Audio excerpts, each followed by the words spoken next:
Hey everybody, great to see you here again at the Red Barn, where this episode we are back on the Ferrari 360 swap Porsche 914 and your favorite subject, wiring. The stuff that is taking so much longer than I ever thought it would. And I'm not doing myself any favors. I have to confess, I get distracted by a side project that's all about style points and has nothing to do with getting the car running. What can I say? Forgive me. But let's get stuck into this wiring and see how much progress we can make this week. Hope you enjoy.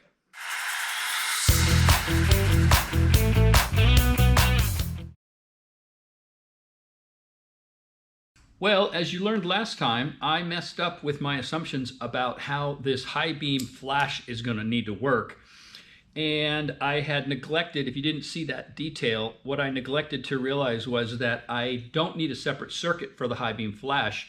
I can actually tell the ECU, don't let the high beam go on, which is, again, it sits on the car like this. So that's high beam.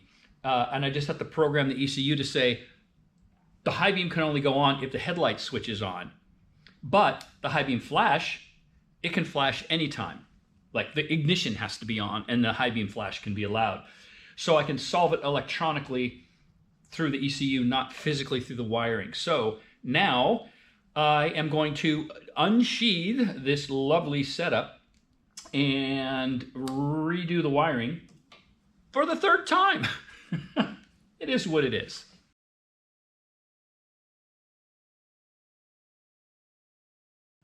And you always hear me talking about Deutsch connectors, and here's just a quick demo of why I like them so much.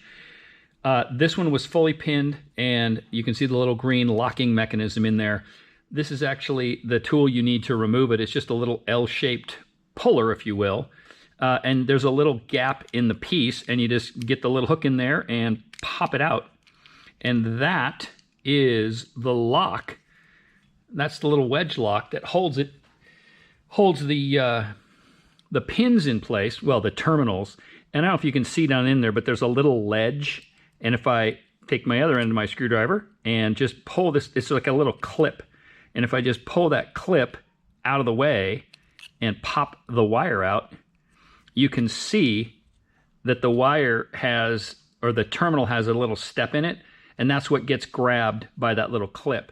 So depinning these things is a simple matter of popping that clip out of the way, pulling the wire down just a little bit till it's past the clip, and this whole connector will be off. There's all my wires, and then the seal just goes back in here, make sure it's oriented correctly, and that connector is ready to go for reuse. So here what I've done is I've just bridged these two wires together. This is essentially making this signal ground common to this, where this blue wire is now. So I'm back to my original plan, which I could have just gotten away with if I'd been paying more attention. But anyway, now I'm going to test everything one last time to make another set of decisions that hopefully won't come back and haunt me. So this should be in low beam position right now, which is my yellow wire. So this should give me tone, and it does. And let me just turn it to high beam now. There's low beam.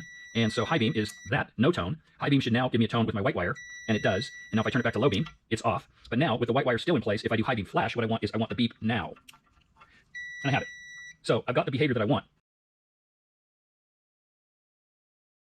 I have decided to lose the yellow wire. And the reason for that is, remember, I won't need this blue wire anymore because that's what that bridge was here. It's just joining these two things together. So the blue wire is abbreviated. And look what that leaves me with. That leaves me with my signal ground, my high beam, because remember, the low beam is going to be enabled with the light switch. I've got my turn signals left and right, and so all I need are these four wires. The added benefit of moving to four wires is, as I was working on the connector clips, I realized I had two 6-position connectors under there. Not that it's the end of the world, but I had already started to place an order for a different colored connector body. So I could have, you can only get gray or black in the Deutsch stuff, but I could have a gray connector set for the wipers, let's say, and a black connector set for the lights and turn signals. So as I'm putting things together under there, I don't have to remember what goes where. But since I now only have 4 wires, I can move from a 6 6-position connector to a 4-position connector.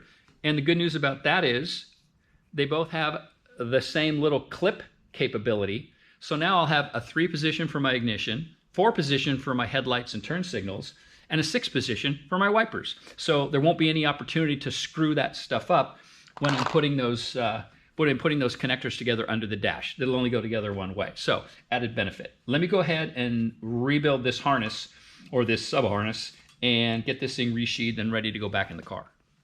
And with that repinning done, you can now see I've got the 3-position for the ignition, the 6-position below that for the wipers, still yet to be done because I got to get the power management unit all figured out. And then there's the 4-position headlight stuff and turn signal. So I can't screw up connecting any of that stuff. And now let's just test it. And the way it gets tested is, as you know, this is my signal ground connector that goes into the ECU, but that's the signal ground pin. And then I just walk around with the multimeter and test all the different locations for the functions. I've just got them marked here, doing it on paper here before I transfer it onto the I/O report and reprint that. But if I set you over here, whoops, B11, turn right. So there's my right turn tone. There it goes off. B10 is left turn. So there's left turn tone, so that's working. B9 is the high beam on. So there's high beam on. And then here is high beam flash. So, hold on. I have a bone to pick with you, and that is you guys need to be thinking ahead for me because clearly I cannot. What am I talking about? Well, after redoing that headlight turn signal harness 3 times because I was all worried about how the headlight flash and headlight on was going to function, I completely forgot, believe it or not, that 914s have pop-up headlights.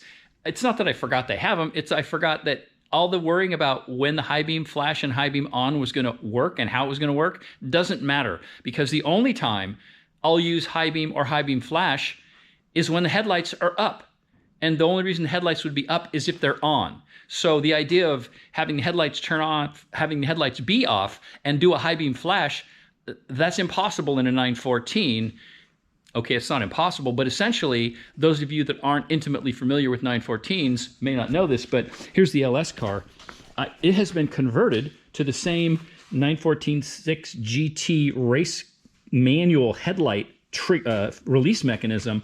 I'm going to do the same thing on the Ferrari build, but essentially there used to be electric motors here, and those drove the headlights up and down with the headlight on, headlight off switch setup.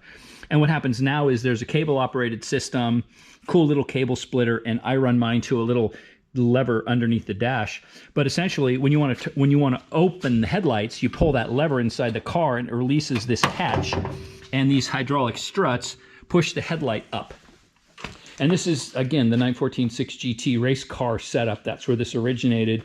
When the guys were at Le Mans, they would, obviously less weight is always better.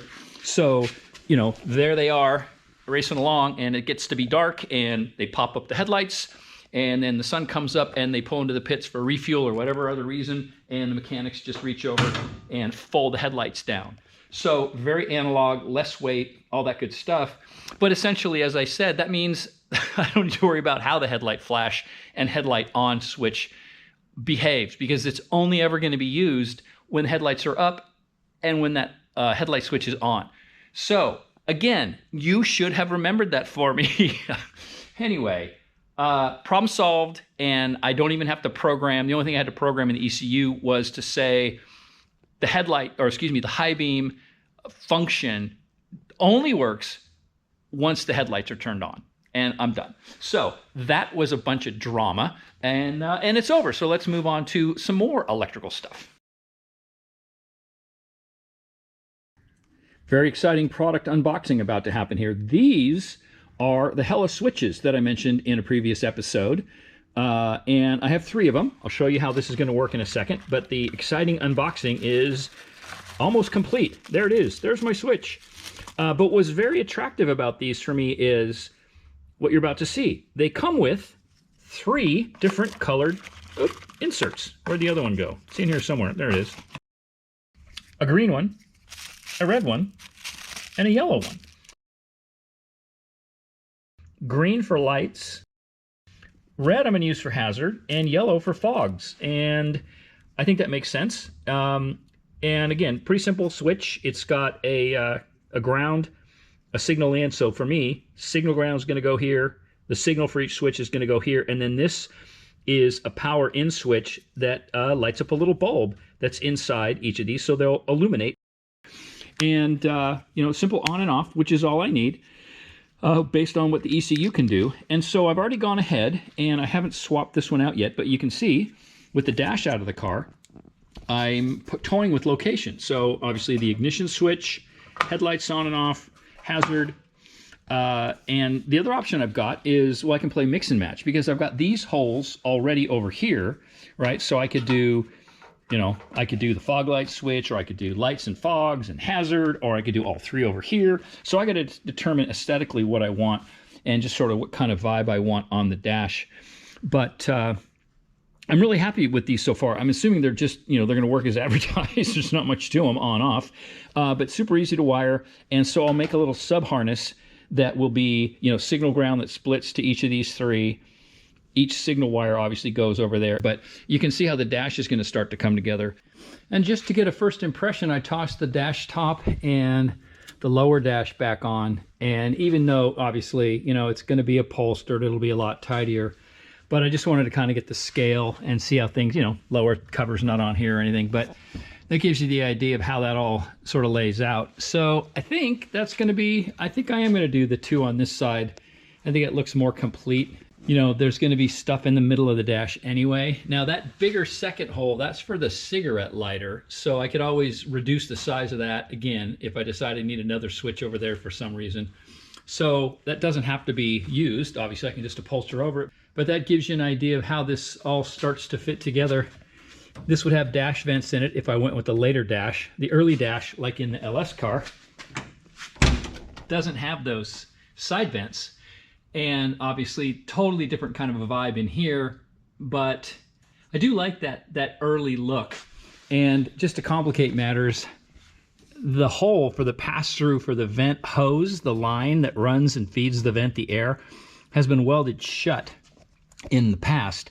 Easy enough to open back up, but just so you know.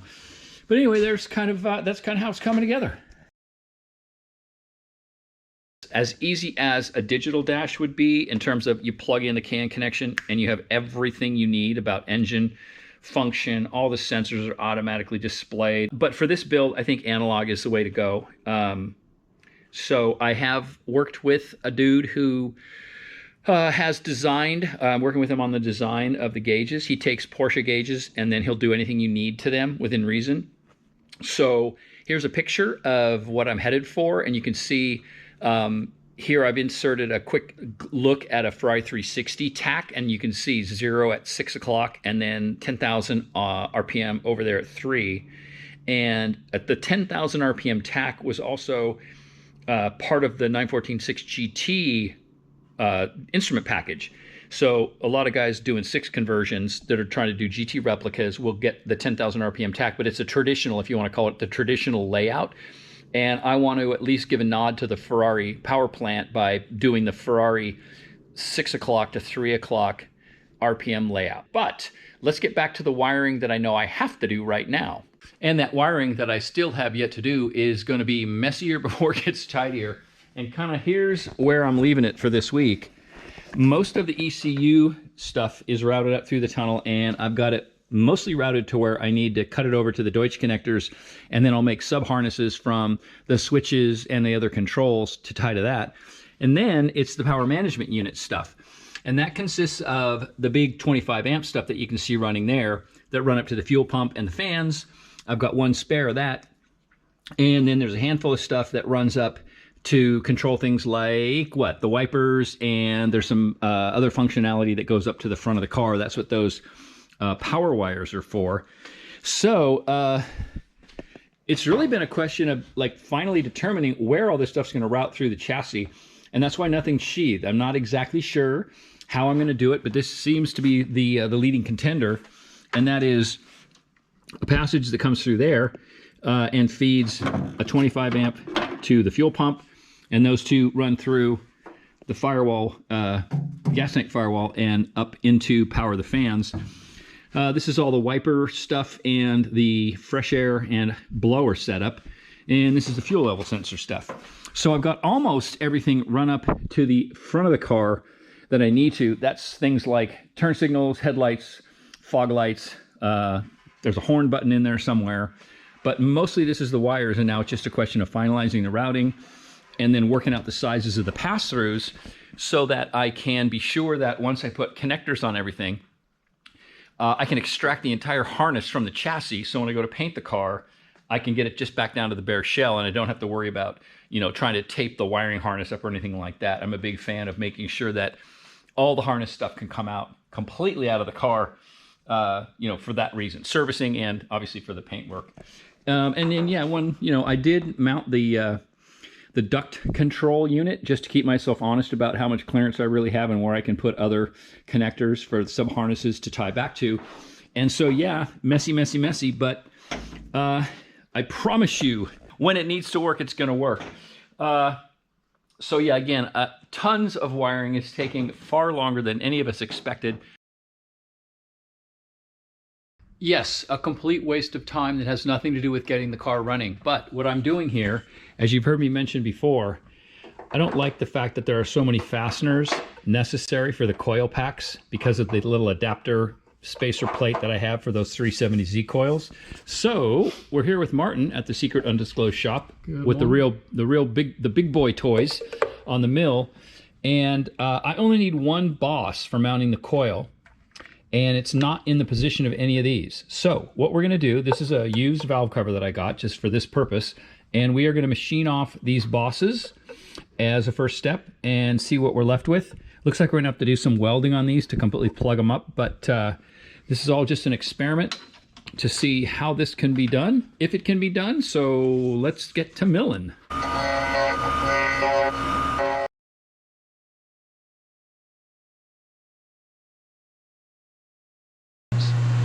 And now what we're doing is changing out to a smaller diameter end mill so that Martin can come down, just tapers a little, and he can come down and remove the lion's share of these bosses while preserving the very outer ridge. And he's gonna have to come back in and file that down by hand.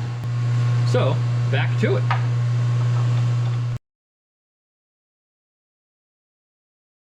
And there's that machine down as far as we're going to take it in this operation. So now to drill these out a little bit so that Martin can weld these up, take the threads out of there just to make sure everything's nice and clean so there's no contamination on the welds.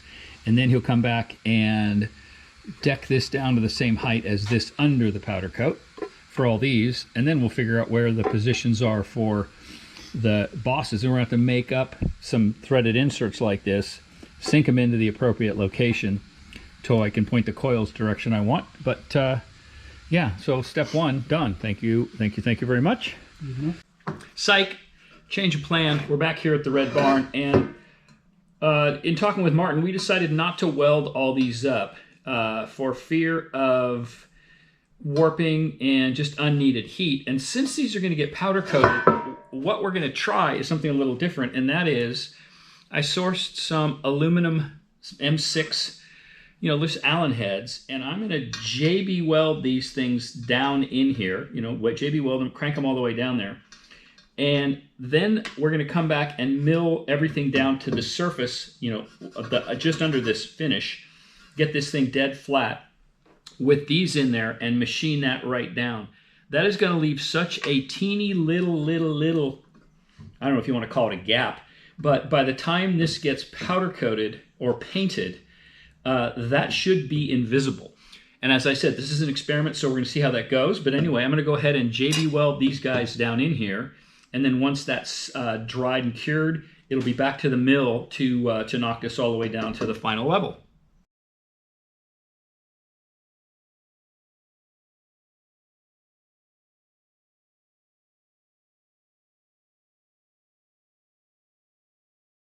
Well, that's done. Pretty exciting, I know. And how funny is that? I mean, brand new product. It just snapped off, not even remotely close to any sort of force being put on it.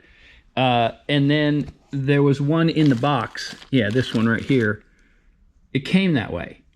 Like, what in the world? You just can't get good stuff these days.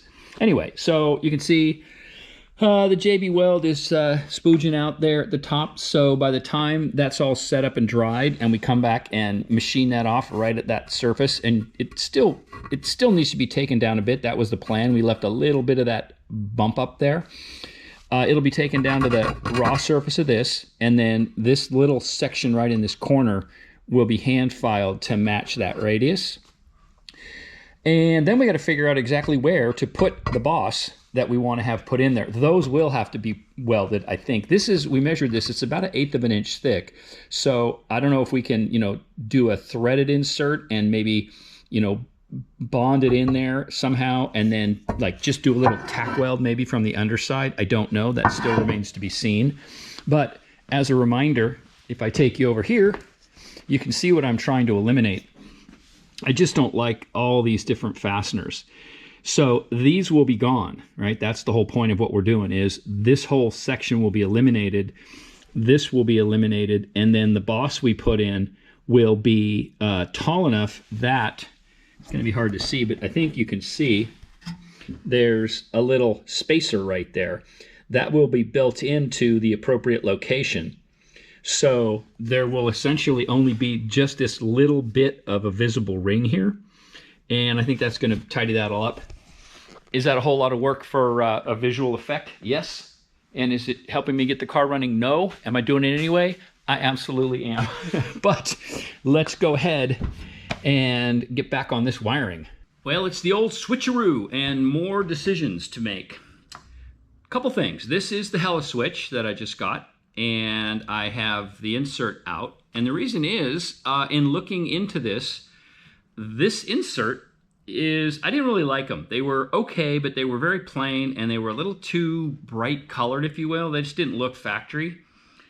And what I realized, we did a quick test, and this is a standard 914 hazard switch. And what's cool about it, same thing, here's a headlight switch, and here's a fog switch. Unfortunately, it has no insert. But if I peel this thing back and pop the insert out of the factory switch, you might be interested to know that it is, because they're all hella switches, it's a hella good thing. It fits right into the new switch. So I can now have a brand new switch with a factory insert. Now, the bad news is these are no longer available. And so finding one that's in good shape is hard. I don't know if you can see, but it's a little bit worn. The lettering gets a bit, dirty and all that good stuff. So I haven't tried to clean this. Maybe it'll clean up.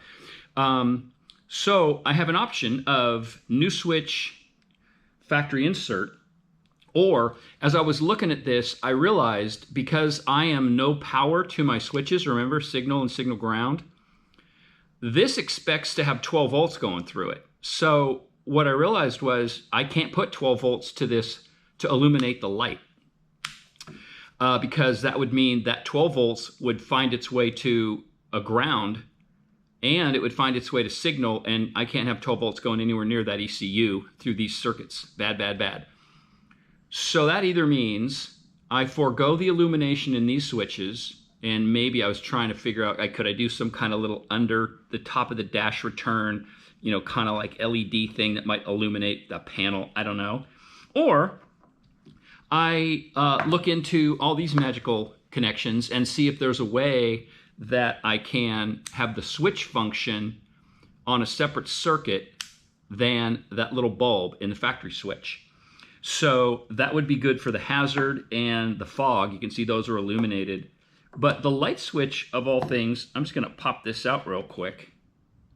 The light switch, it does not have illumination.